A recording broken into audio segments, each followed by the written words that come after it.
Hi and welcome. It's a great night for digital defenders, and we're excited that you are all here to join us.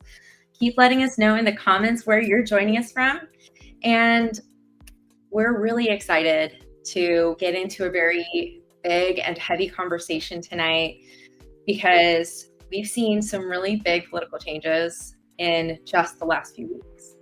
And we're all impacted by it. So as we come together and as we give people a minute to start gathering, let me know, what are you doing for self-care in this moment? We're going to want you to lean in on that a little bit after this call because we're going to need to take some deep breaths through this one tonight because we're going to be talking about how to talk through this moment. This is a really tough moment to connect with people, and whatever is going on around us is really scary. So we need that self-care. So let us know in the comments, what are you doing for self-care?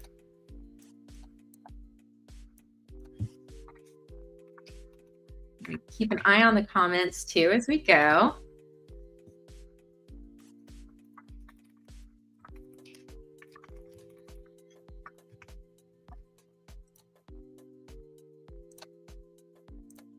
All right, we have a lot of people joining us from all over the country today. We already have so many of you. We have some readers in the group. We love our readers. Hope you'll join us next week for Reading the Revolution. We've got great conversation coming up there too. Should be a lot more lighthearted. Love that we have some people unplugging from the TV and crafting, lots of crafters. We have a special place in our heart for crafters here at Women's March because crafters and the fiber art ladies are the OGs of the pink hat. So they are a deep part of the heart of Women's March, and we love our crafters here. Walking is great. Let me tell you, Elle Woods had it right when she said endorphins make people happy. So keep yourselves happy, keep yourselves active. Being strong is an important part of fighting in the revolution. We have to be strong to carry on the fight. All right, avoiding network news, reading non-political novels. That is hard to do. Let me tell you something. We here see that most reading is in some way or other political. It goes deep, but also, we love some escapism too. But there are always lessons to be gleaned from the things that we love to read. Now, while you keep talking in the chat, I'm going to lay down some ground rules because we want to keep it kind in here. So we are heavy-handed on the ban hammer. If you are abusing the chat, spamming the chat, if you are being abusive with your language, and if you are just otherwise making the chat a hard place to be, we will block and ban you from the chat. So let's be kind in the chat. Let's give each other space. Also, let's operate from a place of curiosity. Offer each other the benefit of the doubt. If you think that something that someone said is hitting you the wrong way, operate from a place of curiosity. Give them the benefit of the doubt. And also assume best intentions. If we, over on our side, see something that is untoward, don't worry, we've got you covered. So, again, no spamming, no trolling. We will block and ban. Captions are available on Facebook. We get this question every time. So if you need to see captions to be able to process the conversation, by all means, please do. I am a captions girly myself. And so Facebook has captions. We recommend joining us there if you would like to view the conversation with both words and in hearing it. Finally, we do have some community norms. So I'm going to drop those in the banner here if you would like to peruse those and if you would like to use them for your own community groups. So we're really excited to jump in on this conversation today. Thank you so much for joining us, letting us know where you're coming from, and for sharing what you are doing to perform self-care in this moment. Now, the reason for our conversation today is that a couple weeks ago, we sent out a survey asking what you, our base, need in the wake of rising political violence and authoritarianism. The resounding consensus was a clear, how the heck do we talk to people about everything that's happening? Tonight, that's what we're here to discuss. But first, we have to ground ourselves in an understanding of how we got here and why a powerful, effective message can feel so elusive. This all starts with the gradual, then rapid erosion of trust. The political landscape has changed rapidly over the course of the last couple decades. As information became more readily accessible, so did disinformation. Now, disinformation campaigns date back way further than the internet. Think of oil companies. They knew about climate change, and they built entire campaigns to deny global warming and sow mistrust in climate science. But campaigns like this didn't just protect profit margins. There were early efforts to erode trust in one of the most crucial and basic institutions that underpinned our democracy, scientific consensus. The 24-hour news cycle also changed the information game, making news available all day, every day. But it was still TV, and TV lives on ratings. 24-hour news stations still had to compete for viewership, and they did so by sensationalizing stories, feeding fears, and fomenting division, all while insisting no other source can be trusted. Now, some of these sources confirmed under penalty of perjury that they do not, in fact, consider themselves a news source, but instead an entertainment company. However, by that point, the damage had already been done. Their loyal followers stayed loyal, and they maybe never even heard that story.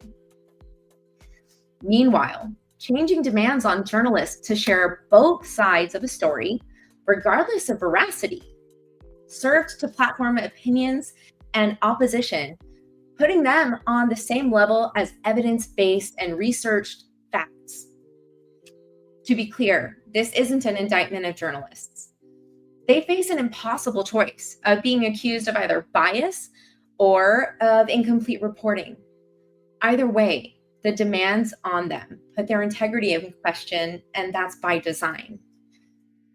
Thus falls another building block. Our trust in journalism is compromised. By eroding our shared understanding of and trust in facts, and in the mutual agreement of who tells the truth or even what the truth is, we've been primed for division. This created information vacuums that were quickly filled by loudly confident commentators, podcasters, and outspoken talking heads who believed themselves to be muckrakers, exposing corruption in the political swamp. They offered themselves as the people who will say it how it is when no one else can or will. I think we all know who we're talking about here. These podcasters, debate bros, and internet personalities presented an alternative to the news media.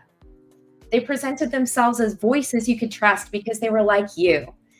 They sound like you, they think like you, and they present new takes on the issues of the day that resonated with people's biases, worst fears, and their most deeply held beliefs. They continued the mission of sowing mistrust, this time in our very institution of governance themselves. By pointing at perceived grievances amongst all but their favored few, they had put their shoulders to the final pillar, the government itself. And their platforms were built on the explosion of the new attention economy, social media. As we, the social media end users, became the commodities offered to advertisers, our algorithms have shaped themselves to our interests, preferences, and beliefs to ensure that we keep scrolling and maybe even buy something while we're at it.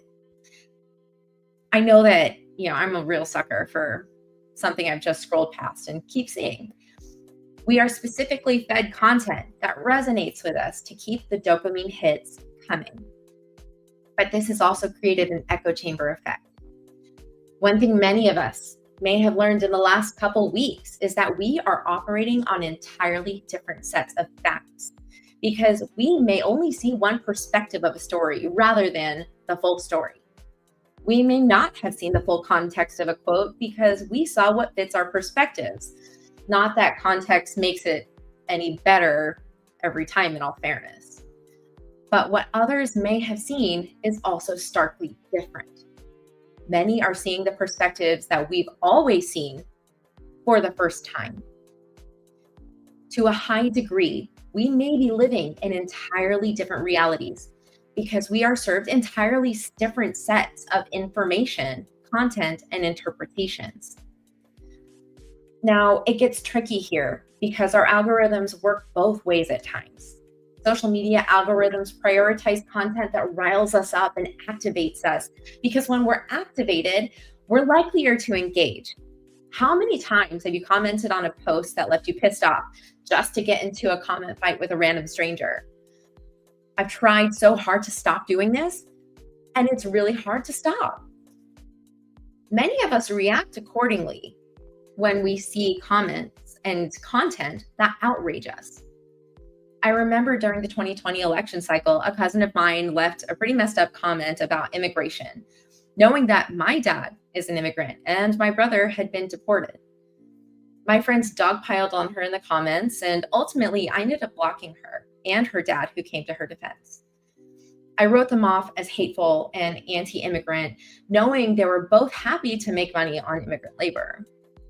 It felt right and just and righteous to tell them off in those comments and eventually cut them out of my life.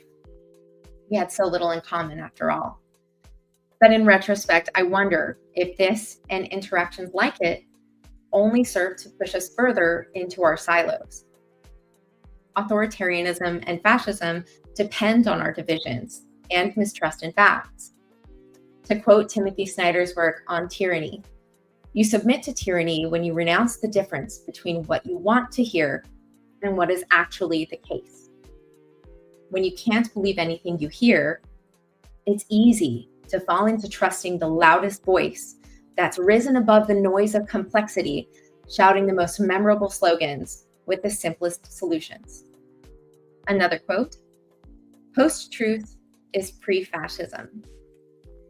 So, how do we even talk across these kinds of divides? How do we create mutual understanding when we no longer agree on what is truth? And what kind of messaging is effective in the face of rising authoritarianism and political violence? Our goal tonight is not only to address these questions, but place ourselves in the uncomfortable truth that bridging divides will require us to engage deeply with people who live outside of our echo chambers, demonstrate the ability to truly hear each other, and find common ground. So tonight, as we answer these questions and more, I'm so pleased to introduce our speaker for the evening, Rinku Sen. Make sure you drop your questions in the chat. We'll catch them and we'll make sure to answer them at the end of the session.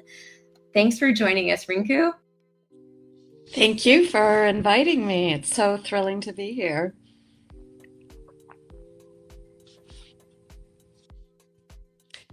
Yeah, so wonderful to be here. I feel like I'm among my people. I am a marcher. I am a former chair of the board of the Women's March Board. And I am a devoted follower of all of the amazing things that Women's March does. I'm really excited that you invited me to engage tonight, and I hope that the things I have to offer you are actually helpful. It is honestly the most difficult time I have ever experienced, and I've been organizing for some 40 years. I'm an immigrant myself, to the person from Doylestown, Pennsylvania, and the people from Long Island. Those are the places that I grew up in this country, Lower Bucks County, Pennsylvania, and various parts of Long Island, New York. And in your comments, I'm finding a lot to identify with. So this is a really challenging time. And as Risa said, it's a time that it's tempting to just look for a really simple way out, a straightforward way out. Just give me the words to say and I'll say them. Um, I am here partly to um, just confirm what you already know, which is that this is not a situation that a particular set of magic words will get us out of. There will be words and there will be stories and there will be lots of listening. Um, but the idea that there is a sentence that we could say to everybody that's somehow going to snap people out of the disinformation or propaganda bubbles that they're in, that is just not the way this works. And really, the most important things are how we relate to people and what kind of relationship we can build with people. Relationship is really, it's the key to being able to find the ways of listening and the actual words that will help bring people toward the truth and toward the kinds of actions that are actually going to make all of our lives better. So I want to just acknowledge that this is a really critical time in our country. A good portion of the country elected a president and had certain expectations of that president that grocery prices would go down, and as a nation, we would become healthier, and that the economy would prosper. We would have enough jobs and enough money, enough housing, and enough healthcare, all of the things that really everyone in the country needs. So, as the administration does its work and as reality starts to become clear, as we start to be able to see, for example, that the people this administration is deporting are grandmas who have been who might be out of status, but who have been, going to uh, immigration appointments every 6 months as they're supposed to, or little kids who have cancer and hardly the kinds of people that the administration claims immigrant communities are full of and that need to be deported. So as that becomes reality, as grocery prices remain really high, as people start to get sick because they cannot get access to the COVID vaccine or can't get their insurance to pay for vaccinations for their kids. Uh, a lot of these realities are showing up for people now. And there's a certain, I don't want to overstate how much buyer's remorse there might be in the country, but certainly we know there is some. So, in a really critical time like that, when a group of people who are us, we're all Americans and we're one community, but when a big section of our community is going through a life-changing reality check, the least they should be able to expect from us is a compassionate ear and a sincere welcome.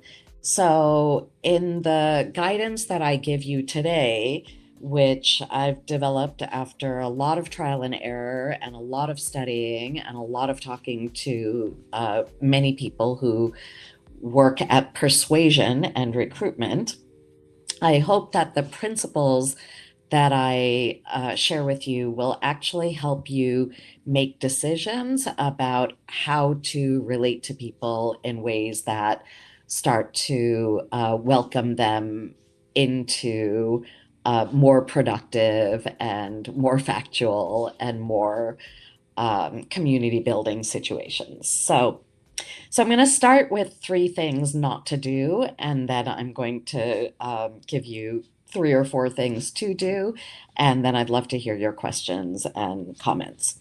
So the most important thing to keep in mind is that when we are confronting propaganda, lies, misinformation, disinformation, that the most important thing is not to repeat the lie. So, I was a debater in high school, and I have learned to write essays in all kinds of school. And when you're taught how to argue, usually you lay out what you're arguing against and then you make your argument.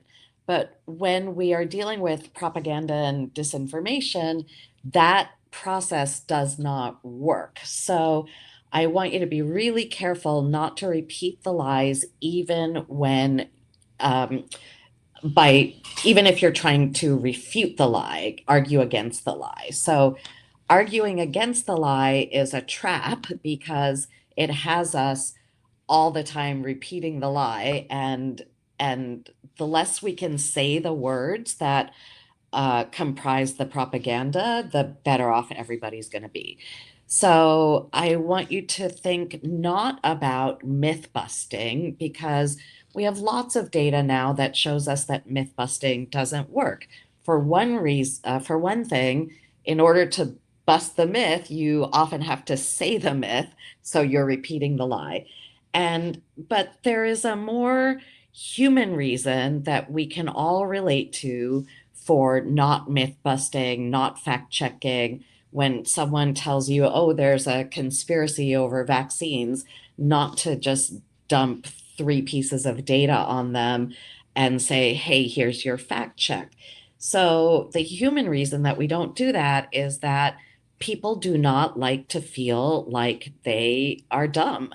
And we need to not make people feel like they are dumb, even in the kind way where we sometimes are like, oh, we understand that you're watching YouTube all the time and you're lonely and you're maybe vulnerable to, all of this propaganda. That is just another way of saying you have been unable, person that I'm speaking to, you've been unable to sort through the facts on your own, and I now have to correct you. Like that is nobody wants to be in that relationship where you're just getting corrected. So rule number two of not things not to do is no myth busting. And instead of fact checking people, I am going to try to offer you some other options for these conversations. And then my third not to do is about jargon. So um, sometimes we have, as progressive people and people who want to see economic and racial and gender justice in the world, we can use a lot of jargon, like the word intersectional. That is jargon. Even, I was a racial justice organizer and journalist for 40 years, and I helped to popularize the notion of racial justice and racial equity. But I can recognize now that those words have become um, a professional lingo of kind of nonprofits and maybe scholars and some government people and lawyers. And I don't need to use those words um, if they're driving people away. So the we really want to try to stay away from jargon and just talk the way that people talk. I, for example, don't ever say the word oligarch because I don't think people know that word and it's not a very common word. Now, we could make it into a common word, but I think honestly, it's just easier to say um, greedy people who are trying to take over our government. Greed and government are very common words. I often don't talk about authoritarians because honestly, it just has too many syllables. But I will talk about dictators. Everybody knows what a dictator is. In this way, I think the language of no kings really is a good model for us. So, no jargon. We don't repeat the lie, we don't myth bust, and we don't throw a bunch of jargon at people. So, what do we do? It's a reasonable thing to ask me at this stage. And the first thing I want to try to orient you toward is to think about your audience first, to make your approach to this particular problem of propaganda and disinformation really dividing us, the ways in which that divides us. We want to be driven by the people that we're talking with and want to be in relationship with. When in this kind of communication, the most important thing, I hesitate to say this because uh, our voices are really important, but the purpose of communication in this arena is not self-expression. So what you want to say, a speaker first kind of position, is less important than what your audience needs to hear from you. Maybe just what they need to hear simply to be willing to have another conversation, the next conversation. Maybe what they need to be able to hear so that they can, if they're already starting to question their 2024 votes, so that they can take the like little leap over into being able to say to themselves, that was a wrong way to vote, and I wish I had voted differently, and now I'm going to try to do things that um, that don't make the situation worse. So audience first is the orientation I want you to have. And when you're audience first, then the the goal is to connect with the person that you are talking to, or the people that you're talking to. And in order to connect with those people, you have to be willing to listen. So, so the lesson here, the to do, is acknowledging that really, no matter what we're thinking is the right thing, there is a baseline where we're all just trying to take care of ourselves, take care of our families, our communities, and the environment the best way we can figure out how to do that. So sometimes acknowledging that that is true for the people who believe things that you don't believe and believe things that you know to be untrue. They are still trying their best to live and to keep their families safe, fed, housed, and healthy. Um, when we're audience first and listening in that way, we are looking for something in that person that we can sincerely connect with. It has to be a sincere connection. If it's like you're faking it, then they are going to feel that, and you're going to be in a myth busting kind of position, or they're going to start suspecting that you're about to rain a bunch of facts down on them. So, so we're in an audience first stance. We are listening hard to the people that we're talking with, and we're acknowledging that um, even if we disagree on how to get there, we have really similar goals. Um, so instead of myth busting, what do you do? I want to suggest that we pivot instead. So, if someone is saying, oh, all of these immigrants are here stealing our jobs, you don't need to say, no, they're not here stealing our jobs, because that's going to repeat the lie. What you might want to say is, I really appreciate all of the immigrants whose work helps make my life better. So, the immigrants who washed my car this morning, or the immigrants who are, the immigrant nurses who took care of me when I was in the hospital. You want to try to talk about um, what is good, and and pivot the conversation in that direction. And that also gives you the benefit of talking about people rather than policies. So you're confronted with a monstrous lie like immunizations cause, like, I don't even know why I'm trying to make this up, like Tylenol, pregnant women taking, or pregnant people taking Tylenol causes autism. It's a monstrous lie. It has so many terrible implications. But instead of saying, no, there's no basis for that and follow the science, you might want to develop a set of stories about how people deal with pain and what it's like to deal with pain when you're pregnant, and how, what kinds of choices people have during pregnancy. If someone is talking about other kinds of immunizations and really skeptical or thinks they actually harm children, I think laying out stories of elders who actually experienced polio, or whose siblings and friends died of measles, or there are people still alive from the time before immunizations existed. I'm one of them. And really sharing the benefits of immunizations might, through the stories of real people who wish they had them or did have them, that is going to give you more space and potentially be more persuasive than fact checking. So, and it gives you a way not to be repeating the lie. Um, the next principle, so we've talked about listening and making a connection, sincere connection. We've talked about pivoting away from lies.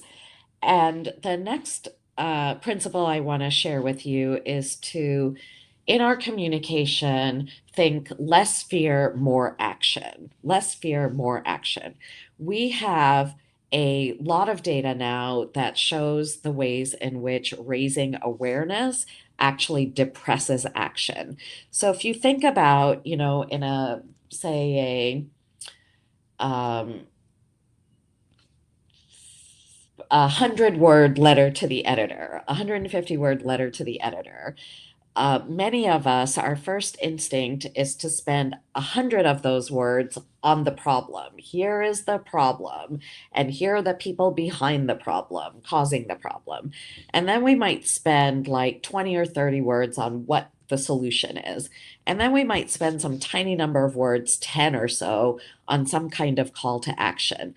I want you to think about reversing those proportions, so that when you're talking about the problems we're all trying to solve together, um, you want to actually watch how much you um, offer up material, stories, or um, factoids or opinions that reinforce that the problem is so deep that actually it can't be solved. Because if the proportion is too heavy on the problem and too light on the solution, and even more importantly, too light on the path to the solution, then even if eventually we get people to agree with us that the problem is how we see it, we are also going to depress them into inaction. They're going to take to their beds. There's a quite famous study of um, awareness raising campaigns around suicide that showed that ads talking about how terrible suicide was and how bad it is to die by suicide, um, the rates of suicide went up, friends. It did not go down, because it made people think more and more about suicide rather than about life. So you want to really watch how much of any conversation or piece of writing or social media post you are focused on the problem, as opposed to showing people in solution land taking collective and individual action. So uh, we want to pivot. We want to narrate less fear, more action, which is not to say we don't acknowledge the fears of the audience. You can acknowledge their fear and then move toward real solutions and real actions, rather than trying to dismiss their fear. I understand you're afraid of vaccines, but you shouldn't be. So that's not an acknowledgement of my fear. Um, that is a message that I am too foolish to come to the right conclusion about vaccines. And then the last thing I want to suggest is that um, you might want to think about how to get people into some experiences rather than into a back and forth about like back and forth discourse. So common experiences help build the relationship. And remember, the relationship is what's key here. It's not that you have the correct facts, it's that the channel, you have an open channel with a person um, who is trying to do their best to live and keep their families safe, fed, healthy, and housed. So, can you create a movie night where people get together and actually watch some films related to um, common concerns that you have? And um, and can you actually join some of the experiences that the people you want to influence and be in relationship with are having? Can you watch things with them? Can you go to things with them? And can you create some that are good places for you to be together? All right, so we are going to be audience first, which means acknowledging where people are coming from, listening to them hard, and connecting with them. We have pivoting as an option that is not myth busting. We want to make sure that we are speaking to solutions and action rather than reinforcing that there is so much to be afraid of. And we want to try to um, narrative gets changed by what people do as well as by what people say. So think about what kinds of experiences you can share with growing numbers of people. That's my rundown. Excellent. Thank you so much, Rinku. Now we have a lot of questions in the comments. So we are going to hop on in with those. Okay. There are a lot of folks who have pointed out, what if we do need to point out when a lie is a lie? I think you can do that almost anywhere. I just don't want you to necessarily do it first. So, really, the ideal time to do it is once there is a little bit of trust. So, because um, because if there's no trust, then it really doesn't matter. And I am seeing questions about people who are really, really dug in. Mhm. And, we have to make choices about where we think we can actually have a relationship around this stuff and where we can't. And it's okay to move on where you can't. I don't want you to spend a ton of time on that person because I'm pretty sure there are more people who are at the edge of changing their minds, or who are a little closer to changing their minds. And I do want to just caution you and say that sometimes people surprise us. If I didn't think that people could change, I would never have become an organizer because organizing requires people to go through changes. And someone was telling me today that their relative who voted for Trump and has, young adult children who hope to have children themselves, like this Tylenol thing just sent that person over the edge. So we don't know exactly what's going to happen and what is um, how people are going to react to it. So you want to try to keep the channels open so that you can be there when that moment comes. And that means having lots of prior moments, some of which are going to be painful. I do get it. But audience first. Speakers can like once you're done, you can go take care of yourself and all you can go craft, you can go hang out with your friends. That's what the self-care is for. Um, so yeah. I Yeah. mean, you can say it, Tylenol, there's no evidence that Tylenol causes autism.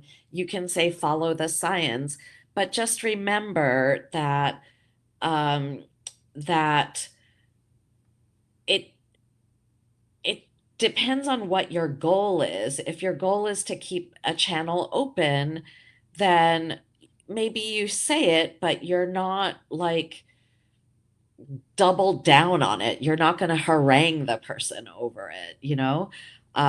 You're not going to be badgering. And I know we experience badgering, ourselves, and it's really unfun. So, so I think on Tylenol, like I said, talking, you could say there's no evidence that Tylenol has this effect, but there's a lot of evidence that it's the safest thing for pregnant people to take to deal with pain. There's a lot of evidence about that.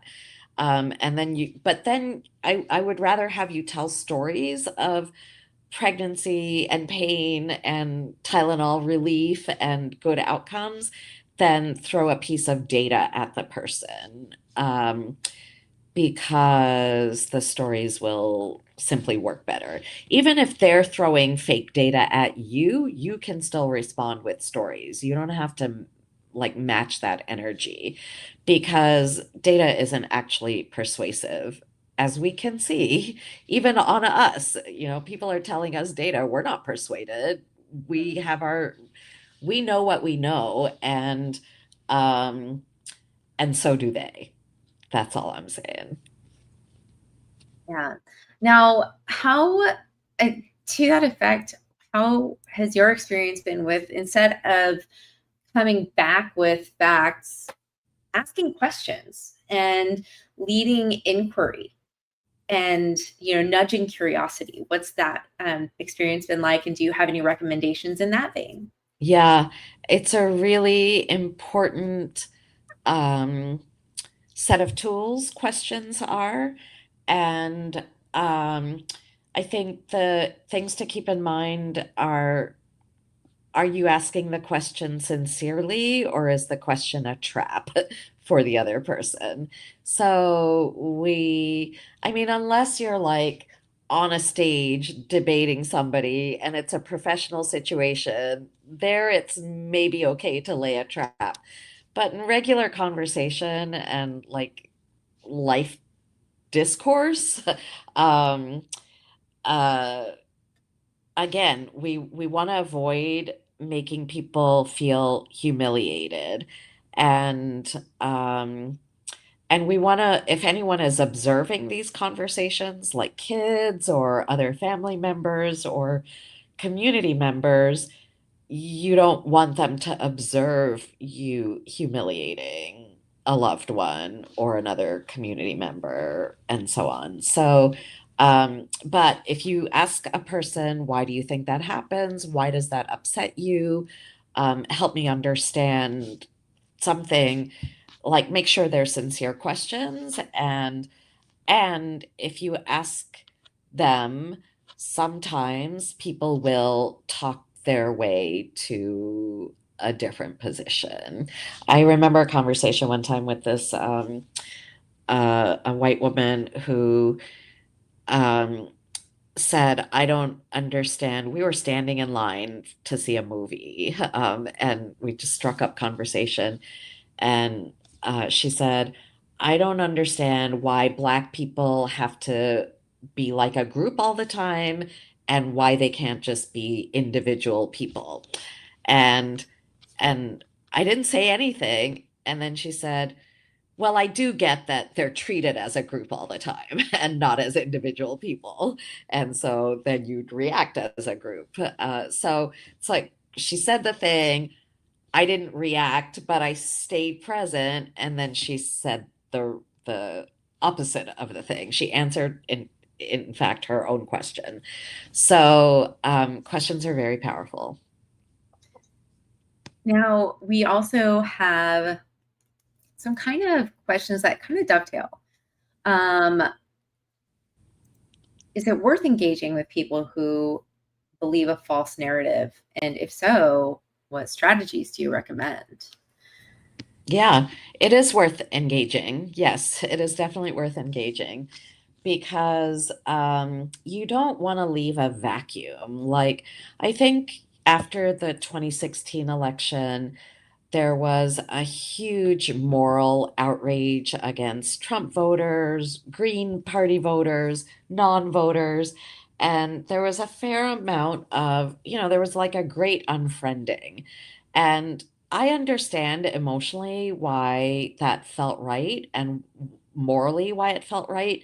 But it was like the worst political strategy ever because we then, I mean, it was the first vote. We hadn't gotten to elections 2 and 3 yet, and um, and people were potentially like the least entrenched at that point. So I think when we leave a vacuum and decide, for example, that there's a whole group of people we're not going to organize with because there's just no point, evangelicals or people in rural communities or um, I don't know, men of a certain age.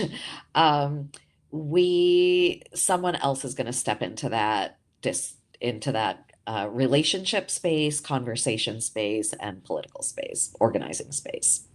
And I think we've seen that in rural communities, that they feel that they've been left behind um, even during democratic leader or under democratic leadership. They've experienced that they feel left behind, that they don't see a difference in the parties. So what they look for isn't what the parties are promising.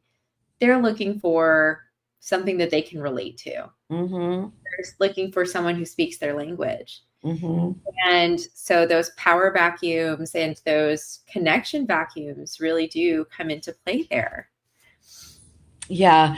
If I could say one other thing, when we are engaging with people who have taken really different stances from us, I want to encourage you inside yourself to ask, why did you? To ask that person and prepare yourself to ask, why did you?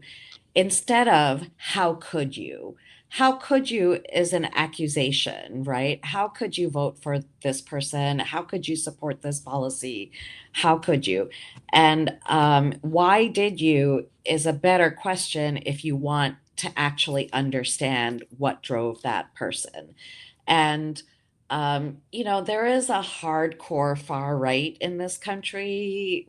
We do not need to be thinking about how to recruit, people who have made other decisions for decades.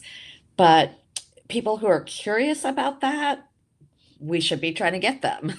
People who are like, oh, I'll go check out a Trump rally because I just want to see what it's like. We could get that person. So we need to be willing to, how no community a is uniform. So I'm an Indian immigrant. Trust me, there is a lot of variation in thinking among Indian immigrants. So so if we so we need to try to understand how different Indian immigrants think about and address issues, what kinds of actions they're willing to take, what they're worried about, and there are definitely some who are not going to change their minds.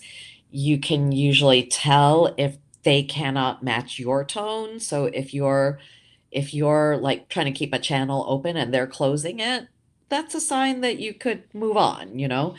But um but otherwise, we need to understand that people are different and contradictory and not always like each other. So each one should get our real attention. So I'm trying to find the question because that brings me to a thought. Let's see. I found it and I lost it immediately. Well, there's one on the screen that just went away about finding it hard to relate to people who have completely different values and worldviews, and I sympathize with not wanting to. Honestly, I often, maybe even most of the time, I don't want to either. But I, I have watched people change from someone whose moral code on a specific thing was so different from mine, like so homophobic or so um, dismissive of poor people and how hard it is to be poor, or heinous in some other way. Um, and so I get this, um, and if you don't want to, I won't judge you. You know, I won't judge you. Um, but I think enough of us maybe need to want to, and like can do a circuit, you know, circuit rest, so that we can actually recruit people whose self-interest and and I think their moral interests too, are going to be better served with our solutions and our actions. Um, and I think along the lines of this too, there was another question: is labeling someone hateful helpful? I think pointing out hate in public figures like is helpful, but I usually don't again do it first. So um, in immigration, for example, our organization Narrative Initiative published a guide to immigrant futures last year, and we tested lots of different ways of telling immigrant stories and trying to break through fear of immigrants. The goal was to break through people's fear. And what we found was that um, have asserting a shared identity, we're all people who want to have functional communities and close, safe, functional communities. Um, and then and then pointing to politicians who scapegoat immigrants in order to generate fear, and then going back to basically immigrants are us, and uh, that that is that has we have found that that actually helped to move people who were um, inclined in anti-immigrant directions to shift a little bit. So, because they can recognize people can recognize divisive behavior, and they just part of the trust thing is everyone is a little bit hyper vigilant about that now. And so if you seem divisive, you're not going to be able to call out someone else's divisiveness. So, and not using jargon, remember the things we said we weren't going to do. So, not using jargon, not like repeating the lies, and not myth busting, like correcting people, helps to um, helps people believe that you can actually acknowledge their fear, even if you don't share it. And we had a commenter who I think in that vein points out, focus on their fears, ask them about their experiences, be Mhm. interested in what they're worried about and what is happening to them. You have to build a connection first before trying to change their mind. Yeah. Yeah, good catch. Now we do have some interesting questions about people who are on that cusp. Are there groups of identifiable people who are on the cusp of parting company with MAGA? Yes. I tend not to get too excited about random social media postings of people who are like, I voted for you, and then you fired me from the Bureau of Land Management, and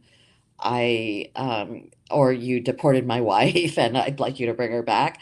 I sometimes wonder if those are fake. So you do want to verify those kinds of stories when you see them.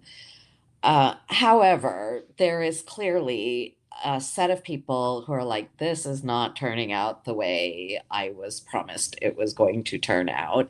And and the way you figure out if that's true for anyone who is close to you is to ask them, or, to be in a relationship with them, so that in the course of talking, you find that out.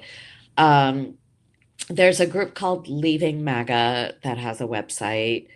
Um, there are groups that organize people kind of on the center right, the center and the center right, like Work Money. Work Money is an organization that does that. What Work Money does is offer people help in getting benefits that they are owed, that they are due, which of course helps to build their faith in government and their positive view of government. And then once they're in that helping relationship, then moving toward dealing with the policy issues that support work, working families and working people. Um, uh, I think someone asked what I think about leaving MAGA, and I think that um, people need vehicles they need off ramps, and that off ramp is probably not another party, Mhm. and it might not be like some of our, longest standing community organizations. Um, so I uh, so it's okay to build vehicles that are specific to those folks. And I think that's kind of the struggle within the movement is, who can we lean on to be that soft place to land? Because that is also asking a lot of people who have been directly harmed by that movement. The, it's hard to fathom. Um, as Mm-hmm. I know as an immigrant yourself, like I'm the daughter of an immigrant, I'm queer, and